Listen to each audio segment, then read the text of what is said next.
আসসালামু আলাইকুম। ওয়েলকাম জানাই শিউলিস কুকিংয়ে সবাইকে। কেমন আছেন সবাই? আশা করি যে যেখানে আছেন ভালো আছেন। আমিও আলহামদুলিল্লাহ ভালো আছি। আমার আজকের পর্বে থাকছে রমজান স্পেশাল আলু আর ময়দা দিয়ে তৈরি করব মজার একটি রেসিপি। খুব সহজে এই রেসিপিটা তৈরি করা যায়। আপনারা চাইলে ইফতারিতে এই রেসিপিটা তৈরি করে নিতে পারেন। তো চলুন দেখে নিই কীভাবে আমি এই রেসিপিটা তৈরি করি। রেসিপিটা তৈরি করতে আমি এখানে নিয়েছি 1 কাপ ময়দা, একটি বাটির মধ্যে নিয়ে নিলাম। এখন আমি এখানে দিব পরিমাণ মতো লবণ আর দেব হাফ চা চামচ কালো জিরা আর লাগবে 1 টেবিল চামচ রান্নার রেগুলার তেল। এখন এই সবগুলোকে হাতের সাহায্যে খুব ভালোভাবে মিক্স করে নেব।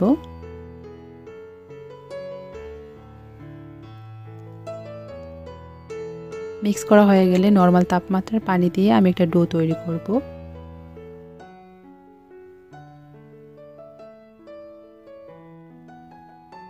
অল্প অল্প করে পানি দেব আর মিক্স করব।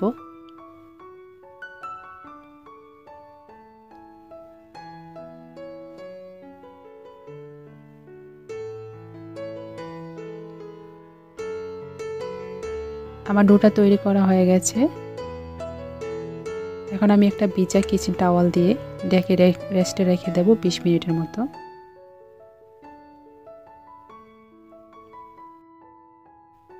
এখন আমি এখানে নিয়েছি 1.5 কাপ সিদ্ধ আলু। আলুটাকে আমি ম্যাশ করে নিয়েছি আর নিয়েছি বড় সাইজের একটি পেঁয়াজ কুচি করে নিয়েছি আর লাগবে পরিমাণ মতো লবণ,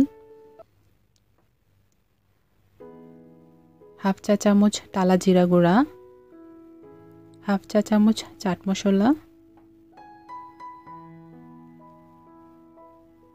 3টি কাঁচামরিচ কুচি,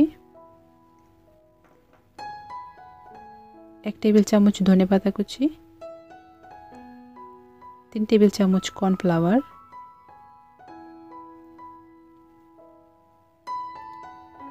এখন এই সবগুলোকে খুব ভালোভাবে মিক্স করে নিতে হবে।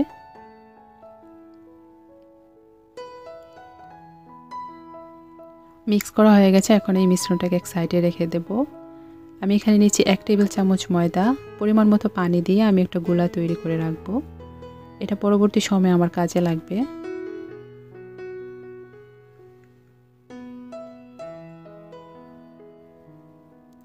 ফিরে আসলাম 20 মিনিট পর। আমার ডোটা প্রায় রেডি হয়ে গেছে। এখন একটু মতে নেব, 2 ভাগে ভাগ করে নেব আমি। একটা ডো আমি এখানে একটু আটা দিয়ে একটা বড় ধরনের রুটি তৈরি করে নেব।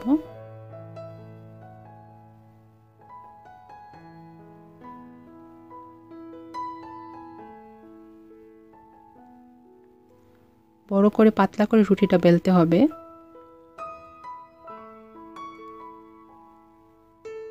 আমার রুটিটা বেলা হয়ে গেছে। এখন আমি যে আলুর মিশ্রণটা বানিয়ে রেখেছিলাম ওখান থেকে একটু একটু করে এরকম করে ছোট ছোট করে বানিয়ে নেব।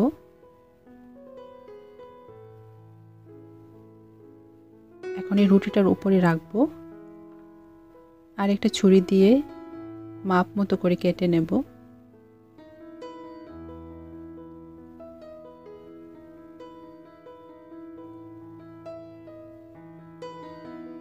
ঠিক একই মাপে আমি সবগুলো রোলের মতো করে কেটে নেব।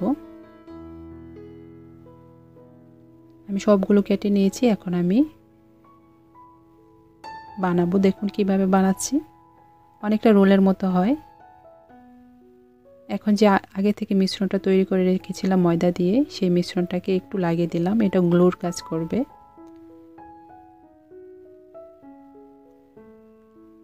আমি ঠিক এরকম করে সবগুলো বানিয়ে নেব। আমার সবগুলো প্রায় বানানো হয়ে গেছে। এখন আমি চলে যাব এগুলো ভাজতে। চুলায় একটি প্যান বসে পরিমাণ মতো তেল মিডিয়াম আঁচে গরম করে নিয়েছি। তেলটা গরম হয়ে গেছে। এখন আমি এই রোলগুলো ভাজবো তেলের মধ্যে। এক পিঠ হয়ে আসলে অন্য পিঠ উল্টে দেব।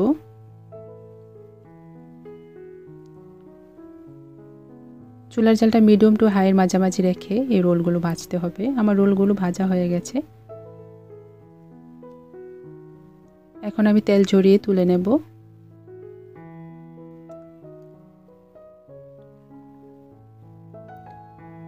আমার রোলগুলো পরিবেশন করে নিয়েছি টমেটো সসের সাথে। চাইলে আপনারা খুব সহজে এই রোলটা তৈরি করে নিতে পারেন। খেতে ভীষণ মজার হয়, অল্প সময় তৈরি করা যায়। আর আমার রেসিপি ভালো লাগলে প্লিজ আমার চ্যানেলটিকে সাবস্ক্রাইব করে দিবেন, পাশে থাকা ছোট্ট বেল আইকনটিতে ক্লিক করে দিবেন। এতে করে আমার নতুন ভিডিওগুলো পৌঁছে যাবে আপনার মোবাইলে সবার আগে। আমার চ্যানেলে এরকম আরও মজার মজার রেসিপি আছে, চাইলে আপনারা আমার চ্যানেল থেকে ঘুরে আসতে পারেন। আশা করি আপনাদেরও অনেক ভালো লাগবে। আর যারা আমার চ্যানেলটিকে আগে থেকে সাবস্ক্রাইব করেছেন তাদেরকে অসংখ্য অসংখ্য ধন্যবাদ জানাই। আশা করি সবসময় পাশে থাকবেন। সবাই অনেক ভালো থাকবেন। দেখা হবে নতুন কোনো পর্বে। আল্লাহ হাফেজ।